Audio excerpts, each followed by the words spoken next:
side. Can I doubt His tender mercy, who through life has been my guide? 안녕하세요. 날마다 기막힌 정오의 박지훈 목사입니다. 벌써 한 주가 지나서 금요일입니다.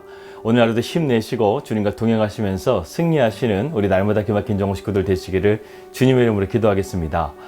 우리는 계속해서 고린도 후서의 말씀을 함께 살펴보고 있습니다. 오늘 우리에게 바울은 과연 그리스도의 일꾼은 어떤 사람이 되어야 하는가, 이것에 대해서 우리에게 말씀해 주고 있습니다. 저는요, 제 인생 가운데 하나님의 은혜를 가장 감사했던 시간이 있었습니다. 그것은 제가 2018년도에 목사 안수를 받을 때보다 더 큰 감격을 제가 느꼈던 시간이 있었습니다. 제가 뉴질랜드에 오기 전에 저희 작은 어머니를 통해서 저희 출생의 비밀을 알게 되었을 때입니다. 거의 40년을 사는 동안 저는 저의 출생의 비밀에 대해서 잘 알지를 못했습니다. 그렇다고 해서 제가 입양된 것이 아니라요, 저희 집안이 우상을 섬기고 있었다는 거예요. 보통 우상을 섬긴 것이 아니라 우상을 숭배하는 그런 집안이었다는 것입니다. 그런데 하나님의 은혜로 저희 집안을 하나님께서 구원해 주셔서 저희 부모님께서 그런 우상들을 다 갖다 불태워버리시고 예수님을 온전하게 믿게 되었다는 사실을 제가 뉴질랜드 오기 직전에 알게 된 거예요. 더군다나 그러한 집안이었는데 하나님께서는 저를 통해서 목사 안수도 받게 해주시고 이거 뉴질랜드 땅을 위해서 저에게 소명을 주신 것이 얼마나 감사한지 모르겠습니다. 오늘 우리는 그리스도의 일꾼에 대해서 함께 살펴보고 있습니다. 바울 자신도요, 야망이 많은 사람이었어요. 그는 유대인 중에 유대인이었고 가말리엘의 문화로서 앞으로 자신이 큰 인물이 될 것이라는 것을 믿고 정말 열정적으로 살았던 사람이었어요. 예, 맞습니다. 바울이 율법 안에서 본다고 한다면 그는 정말 율법도 잘 지키고 심지어는 율법을 잘 지키지 않는 사람들까지도 정죄하는 그러한 일을 앞장서서 했던 사람이었어요. 그런데 그가 다메섹 도성에서 예수님을 만나자 그의 삶이 완전히 바뀌게 됐어요. 그는 구약의 율법 조문에 의한 일꾼이 아니라 이제는 영의 일꾼이 되어져서 영의 직분자가 되어져서 하나님의 일을 이방인의 사도로서 충성되게 하고 있는 그리스도의 사도가 되었다는 것입니다. 우리가 오늘 본문 말씀을 살펴보면서 시대적인 배경을 좀 살펴볼 필요가 있습니다. 당시 초대기 시대에는요, 구약 시대와 신약 시대로 넘어가는 그런 과도기 가운데 있었습니다. 그렇기 때문에 우리가 율법을 지켜야 되나? 아니면은 새로운 언약, 복음을 지켜야 되나? 이러한 것들 가운데서 혼돈되었다는 것이죠. 그래서 기독교를 개정한 유대주의자들은 계속해서 율법을 강조하고 이방인을 사도했던 바울은 율법의 유익한 점을 부인하는 것은 아니지만 구원에서의 만큼은 율법이 아니라 하나님의 은혜로의 구원, 이 하나님의 의를 더욱더 강조했다는 것입니다. 이제 고린도 후서를 바울이 기록하고 있는 상황 가운데서는 지금 고린도 교회가 어느 정도 문제들이 일단락되고 진정이 되는 상황이었습니다. 그런데 그럼에도 불구하고 아직도 남아있는 유대 거짓 사도들이 계속해서 바울의 사도권을 공격하면서 바울이 이런 율법을 무시하는 이단화와 같은 사람으로 몰아세웠다는 것이죠. 바울은 이러한 문제에 대해서 우리에게 진정한 그리스도의 일꾼이 누구인가에 대해서 다시 한번 우리에게 말씀해주고 있습니다. 유대주의자들은 어떤 사람들이었습니까? 그들은 모세를 통해서 율법을 지나치게 강조하면서 모세를 예수님과 동등하게 생각하거나 심지어는 예수님보다 모세를 더 월등하게 생각했던 자들이었습니다. 그리고 예수님의 가르침은 모세의 가르침의 한 일부분이라고 주장하기도 했습니다. 그런데 고린도 교회 성도들의 대다수는 아니지만 그래도 일부가 이 말에 미혹되어졌다는 것이죠. 그 이유 중에 하나는요, 당시의 사람들은 옛것을 귀하게 여기는 그런 풍조가 있었기 때문에 그렇습니다. 요즘에는 옛것을 귀하게 여기는 것을 많이 경시하는 시대를 살아가고 있습니다. 우리는 뭔가 새롭고 개성 있는 것에 대해서 더 열광하는 시대를 살아가고 있는데요. 그래서 옛것을 귀하게 여기는 경향을 가진 사람을 우리가 잘 이해하지 못할 수 있습니다. 하지만 그 당시에는 그러했다는 거예요. 그래서 기독교를 개종하였음에도 불구하고 이방인들이 믿음의 뿌리를 온전히 내리지 못하고 신앙을 방황하게 되는 그러한 일들이 일어났던 것입니다. 이방인에 대한 복음 전파의 소망을 받은 바울로서는 이 문제를 오늘 확실하게 매듭져야 되겠다, 이렇게 생각을 했던 것이죠. 그래서 바울은 예수 그리스도로 말미암아 복음의 진정한 의미를 가르쳐서 성도들로 하여금 율법의 형식의 틀에서 벗어나서 진리로 자유롭게 하시는 예수님을 온전하게 믿고 따르도록 그들에게 지금 권고하고 있는 것입니다. 여러분, 그렇다고 해서 우리가 오해해서는 안 됩니다. 바울이 율법을 완전히 무시했던 것이 아니에요. 우리가 말씀을 통해서 보면 알겠지만 그는 율법이 진정으로 완성될 수 있는 길을 제시하고 있으며 율법이 가지고 있는 올바른 모습과 그 의의를 제대로 가르치고자 했던 것입니다. 율법이라는 것은 무엇입니까? 그 누구도 완벽하게 지킬 수 없는 것이 바로 율법이라는 거예요. 더군다나 이 율법은 우리가 지킬 수 없는 무거운 짐을 지게 함을 통해서 사람들로 하여금 구원의 길을 막기도 하였다는 것입니다. 그러나 복음이라는 것은 우리 인간이 자신의 무력함과 연약함을 인정하고 주님께서 대속해 주신 그 은혜를 믿기만 한다면 우리는 구원을 받을 수 있다는 것이죠. 그리하여 남녀노소 빈부귀천할 것 없이 예수 그리스도를 믿기만 하면 누구나 보혈의 은혜를 통해서 죄사함을 받고 성령으로 변화되어서 예수 그리스도의 형상을 닮아가는 하나님의 자녀가 될 수 있다는 것입니다. 사도 바울은 이러한 새 언약을 전하는 이방인의 사도로서 하나님의 부름을 받았다는 것이죠. 사실 바울은요, 열등감이 많은 사람이었어요. 그는 이스라엘에서 태어나지도 않았습니다. 디아스포라, 이방인의 땅에서, 즉 지역 출신이라는 거예요. 그래서 그는 출신이 지방 출신이기 때문에 더욱더 열심히 인정받고자 열정적으로 인생을 살았던 사람이었습니다. 하지만 다메섹 도성에서 주님을 만나자 그의 열정이 방향이 바뀌기 시작한 거예요. 이제는 그리스도 안에서 주님이 바라보시고 주님께서 원하시는 그 하나님의 나라를 향해서 그의 삶이 달려가기 시작했다는 거예요. 그의 직분이 이제는 율법의 직분자에서 영적인 직분으로 영의 직분자로서 바뀌게 되었다는 것입니다.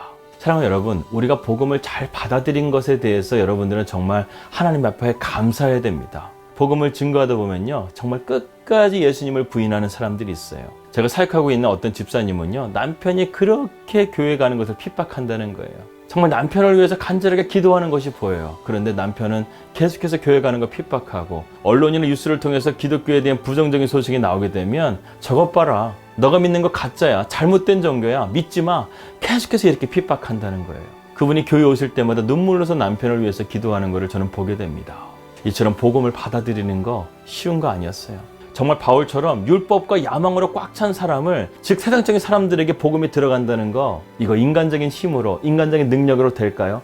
안 된다는 거예요. 하나님의 능력이 필요하고 하나님의 역사가 필요한 거예요. 그래서 십자가는 세상 사람들에게 미련한 것이지만 복음을 믿고 받아들인 자들에게는 그것이 능력이라는 거예요. 그래서 복음이라는 것은요, 하나님이 살리시는 역사, 성령이 살리시는 역사, 예수 그리스도께서 살리시는 역사라고 할 수 있습니다. 그래서 우리가 성령의 인침을 받게 되면요, 우리의 양심이 살아나기 시작하는 거예요. 그래서 죄를 짓게 되면 괴로워하고 견딜 수가 없고 점차 죄에서 멀어지게 되고 새로운 사람으로 되어가는 것, 즉 이러한 성화의 과정을 살아가는 것이 바로 우리 그리스도인의 삶이라는 것입니다. 또한 7절을 보게 되면 바울이 율법에 대해서 설명하면서 돌에 써서 새긴 율법 조문이라는 말이 나옵니다. 그러한 장면이 나오는데 바울은 지금 그것을 말하고 있는 거예요. 이와 같이 사람을 정죄하여 죽게 하는 율법을 통해서도 이러한 하나님의 영광이 나타나고 드러나는데, 하지만 이 영광은 일시적인 영광일 뿐이라는 거예요. 이 돌에 새긴 율법도 세월이 지나게 되면 흔적도 없이 사라지게 된다는 것입니다. 그리고 그 율법이라는 것은 사람들에게 죄를 드러나게 하고 정죄하여서 죄의 결과를 알려줄 뿐이라는 거예요. 이 천루역증에 보게 되면 크리스찬이 율법의 산에 올라가잖아요. 산에 올라가면 올라갈수록 그것을 지키면 지킬수록 그의 짐이 더욱더 무거워지는 것을 우리는 볼 수 있지 않습니까? 마찬가지예요. 율법만 있다고 한다면 우리는 무거운 짐을 계속해서 질 수밖에 없는, 멸망으로 가게 되는, 죽음으로 가게 되는 그러한 결과를 얻을 수밖에 없다는 것입니다. 사도 바울의 사도권을 공격했던 유대주의자들은 이러한 바울을 오해해서 바울이 율법이 필요 없다고 주장했다고 헛된 소문을 퍼뜨렸던 것이죠. 하지만 바울은 율법은 율법 나름대로의 역할이 있지만 구원에서의 만큼은 복음은 이러한 율법을 뛰어넘는 하나님의 은혜의 영역이라고 말했던 것입니다. 그래서 바울은 율법은 구원에 이르지 못하는 것이라고 말했던 것이고, 이 유대주의자들에게 미움과 분노를 사게 됐던 것이죠. 신약에서는 이러한 율법과 복음을 이렇게 정의합니다. 율법은 예수 그리스도의 은혜의 진리의 복음으로 인도하는 안내자요 그림자일 뿐이라는 거예요. 그래서 하나님께서 우리에게 성경을 주실 때 신약만 주신 게 아니라는 거예요. 구약도 주시고 신약도 주신 거예요. 하물며 영의 직분은 더욱 영광이 있지 아니하겠느냐. 여기서 말하는 영의 직분이라는 것은요, 예수 그리스도께서 우리를 위하여 십자가에서 몸을 찢기시고 피 흘리시고 죽으심을 통해서 우리의 모든 죄를 대속하시고 사흘 만에 부활하셔서 모든 믿는 자들의 생명의 원천이 되신 것을 증거하는 직분자를 말하는 거예요. 즉 복음의 대사, 하나님의 대사라는 것입니다.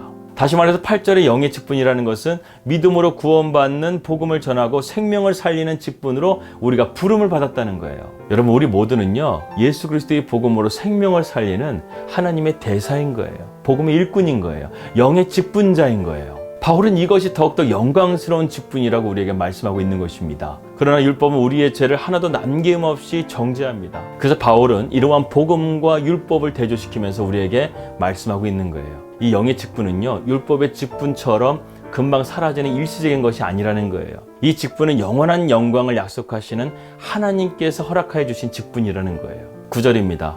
정죄의 직분도 영광이 있은즉 의의 직분은 영광이 더욱 넘치리라. 한마디로 말해서 율법의 직분은요, 작은 영광이라는 거예요. 하지만 이것보다 더 큰 영광이 있어요. 그것은 하나님의 영의 직분, 하나님의 복음을 전하는 복음의 일꾼, 이것이야말로 진짜 큰 영광을 받을 수 있는 하나님의 직분자라는 거예요. 10절입니다. 영광되었던 것이 더 큰 영광으로 말미암아 이에 영광될 것이 없으나. 바울은 지금까지 말한 것을 강조하고 있습니다. 영의 직분에는 큰 영광도 있고 율법의 정죄의 직분에도 일시적이지만 작은 영광이 있다는 거예요. 어제 밤하늘에 달이 너무나 밝아가지고요, 카메라를 들고 밖에 나가서 촬영을 했어요. 그런데 새벽이 돼가지고 아침에 그 지평선을 한번 보는데요, 태양이 뜨니까요, 밤이 서서히 이렇게 밀려나면서 달빛이 힘을 잃더라고요. 구약은 이처럼 메시아가 오기 전까지는 작은 불빛이었어요. 그런데 영광의 빛이 되시는 주님께서 오시니까요, 이 빛은 힘을 잃고 만 거예요.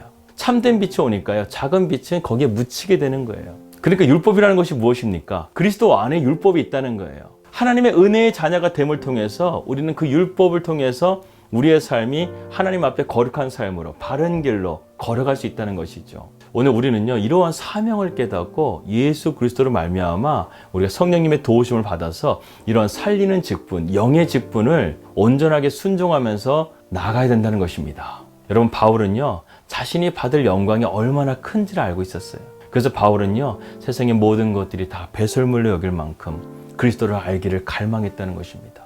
복음의 일꾼이 된 것이 자기는 너무나 행복하다는 거예요.